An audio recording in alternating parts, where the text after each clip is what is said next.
ત્યારે ભરૂચ જિલ્લાની વાત કરીએ તો ભરૂચ જિલ્લામાં વરસાદી માહોલ જામ્યો છે। કશક સેવાક્ષમ રોડ પાસે વરસાદી પાણી ભરાયેલા જોવા મળે છે। ધોધમાર વરસાદને કારણે જળબંબાકારની સ્થિતિ ઊભી થઈ છે। પ્રી મોન્સૂન કામગીરી માત્ર કાગળ પર જ હોય તેવા અહીંયા દ્રશ્યો સામે આવ્યા હતા ભરૂચમાંથી પણ, કે જ્યાં કશક સેવાશ્રમ રોડ પાસે વરસાદી પાણી ભરાયા હતા। લોકોના ઘરની સામે વરસાદી પાણી નદીઓ વહેતી હોય તેવા દ્રશ્યો સર્જાયા હતા। અહીંયા પ્રી મોન્સૂન કામગીરીની કાગળ પર વાતો હોય તેવું જ અહીંયા સામે આવ્યું હતું। ભરૂચ શહેરમાં ગત રાત્રિથી જ વરસાદ વરસી રહ્યો છે। ભરૂચના અનેક વિસ્તારોમાં વરસાદી પાણી ભરાયા છે।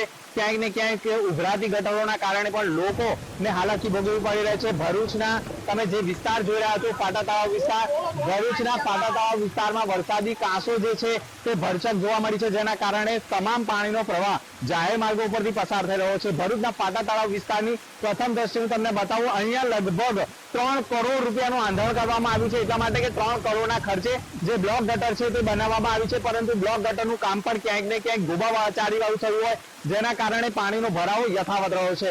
3 કરોડના ખર્ચ બાદમાં ભરૂચના પાટા તળાવ વિસ્તારમાં તમે જે દ્રષ્ટિ જોઈ રહ્યા છો, જેને કારણે વરસાદી પાણીનો ભરાવો સર્જાયો છે। લોકોએ ઘરમાં જ પુરાવાની નોબત આવી ગઈ છે। ભરૂચના પાટા તળાવથી પૂર્જા 4 રસ્તા સુધી આ પાણી જતું હોય છે, જ્યાં સંખ્યાબંધ લોકોના મકાનો આવેલા છે અને ખાસ કરીને વેપારો પણ આવેલા છે, પરંતુ વરસાદી પાણીના કારણે અહીંથી પસાર થતા હોવાના કારણે ગ્રાહકો પણ નહિવત થતા ક્યાંક ને ક્યાંક વેપારીઓને નુકસાન થવાનો વારો આવ્યો છે અને ભરૂચના અનેક વિસ્તારોમાં વરસાદી પાણી ભરાઈ ગયા છે, જેના કારણે લોકોને હાલાકી ભોગવવાનો વારો આવે છે। પરંતુ ભરૂચ નગરપાલિકાની પ્રથમ દ્રષ્ટિએ પ્રી મોન્સૂન કામગીરીની પોલ ખુલી ગઈ હોય, ભરૂચ નગરપાલિકાના 50 લાખ રૂપિયા વરસાદી પાણીમાં જ ગયા હોય તેવું પણ લોકો પ્રથમ દ્રષ્ટિએ માની રહ્યા છે। મનોજ ખંભાતા સાથે દિનેશ મકવાણા, ગુજરાત ફર્સ્ટ, ભરૂચ। ભરૂચ જિલ્લામાં ગત રાત્રિથી ધોધમાર વરસાદ વરસી રહ્યો છે। ભરૂચ શહેરની વાત કરવામાં આવે તો ભરૂચના 9 તાલુકામાં સતત વરસાદ વરસી રહ્યો છે। ભરૂચ શહેરની વાત કરવામાં આવે તો ભરૂચ શહેરના અનેક વિસ્તારોમાં વરસાદી પાણી ભરાયા છે। ભરૂચના ડભોયાવાડ વિસ્તારની વાત કરવામાં આવે તો તમે પ્રથમ દ્રષ્ટિએ જોઈ રહ્યા છો, ભરૂચના ડભોયાવાડ વિસ્તારમાં સંપૂર્ણ વરસાદી પાણી ભરાયા છે, જેને લઈને જે વરસાદી પાણી છે તે સંપૂર્ણ જે નાળું છે, જે 4 રસ્તા છે ત્યાં સુધી જઈ રહ્યા છે। જે બાળકો છે તે પાણીમાં નહાવાની મજા માણી રહ્યા છે। ખાસ વાત કરીએ તો ભરૂચના સંપૂર્ણ વિસ્તારોમાં વરસાદી પાણી ભરાયા હોવાના અહેવાલો મળી રહ્યા છે।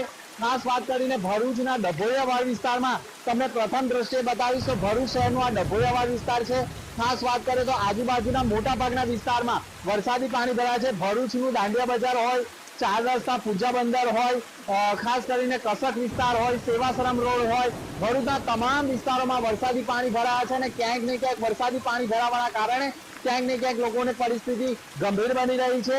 આજે જે વિસ્તારમાં આપણે ઉભા છે ત્યાં આગળ રવિવારી બજાર પર ભરાય છે અને રવિવારી બજારમાં પણ ક્યાંક ને ક્યાંક 500 જેટલા વેપારીઓને પ્રથમ નુકસાન થયું હોવાના અહેવાલો મળી રહ્યા છે, કારણ કે વરસાદી પાણી જવાના કારણે ક્યાંક ને ક્યાંક ગ્રાહકોની અવર જવર ઘટી જવાના કારણે પણ પ્રથમ નુકસાન થયું હોવાના અહેવાલો મળી રહ્યા છે। પરંતુ ભરૂચ શહેરના મોટા ભાગના વિસ્તારોમાં વરસાદી પાણીનો ભરાવો સર્જાયો હોવાના અહેવાલો મળી રહ્યા છે। મનોજ ખંભાતા સાથે દિનેશ મકવાણા, ગુજરાત ફર્સ્ટ, ભરૂચ।